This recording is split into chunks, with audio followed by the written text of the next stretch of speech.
Hey, welcome back guys. I'm TJ from LOB, and in this video we're going to check out the new 2018 Fuel EX 9.8.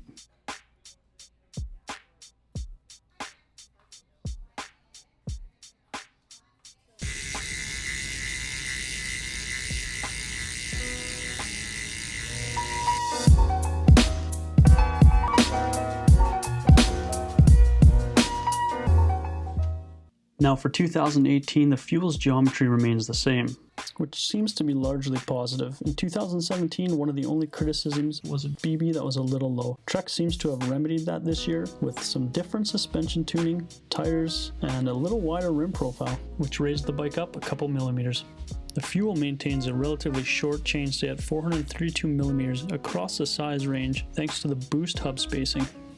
The slack 67.7 degree head tube angle also stays consistent across the size run, helping round out the slack and modern trail bike geometry and long wheelbase compared to an XC bike. All in all, this geometry gives the bike a little slacker feel, which allows for a little more confidence in the descents. Now, as mentioned, the 2018 frame is a carryover from last year.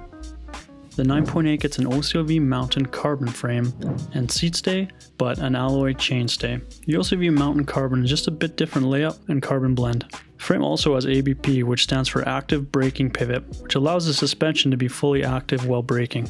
This is proprietary to Trek. Also in the rear triangle is full floater. This allows for a bottomless feel over big hits and landings.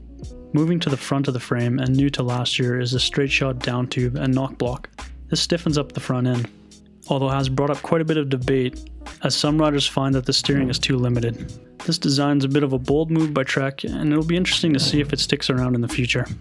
The frame also features Minilink.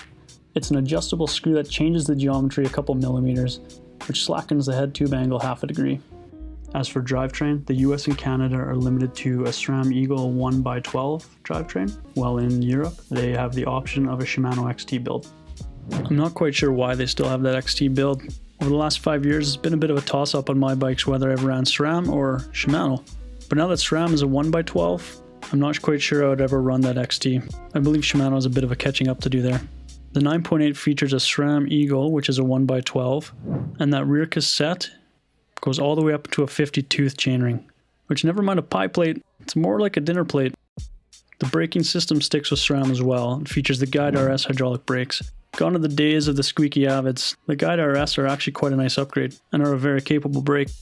New for the 2018 Fuel is a revamped wheelset, which is nice to see since I felt like that was a bit of a down spec in the past. This new wheelset is a little bit lighter, a little wider rim profile, tubeless ready, has a 108-tooth rapid drive boost rear hub. You'll virtually have no dead spots in your pedal stroke. It's nice to see that these wheels are also wrapped with 120 TPI XR4s, which have gotten some good reviews and are a nice touch. As for suspension, it's no surprise to see that the Fuel gets Trek's special touch, a proprietary tune and rear shock that we've seen on Treks for the last several years. However, now we get Reactive and Evol. Reactive, designed with an F1 company, makes the back shock extremely lively between small bumps, big bumps, and pedaling. The Evol is just extra volume and allows for a little bit more progressive ramp in the rear shock, a combination that makes the bike pedal really efficient while absorbing the big bumps. Where I feel this the most is with small rapid bumps. It seems like the suspension is chopping the top off those bumps and keeping that tire on the ground. The rear is equal to the front at 130 millimeters travel, and if you've heard about the through shaft, that's only available in the 9.9 model.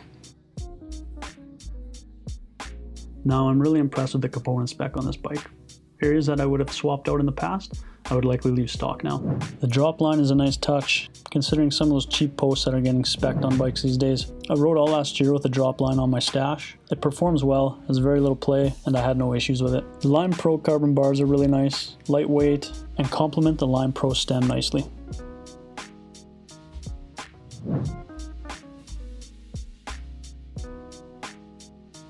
It is truly remarkable how far suspension tech has come in the last several years. I was able to take out a Fuel EX9 last year and noticed how well the bike stayed planted to the trail, the increased grip in the corners, the ability to climb. The combination between Trek's suspension tech and the bigger wheel means that the bike is going to stay glued to the ground, give you more grip and ultimately more confidence.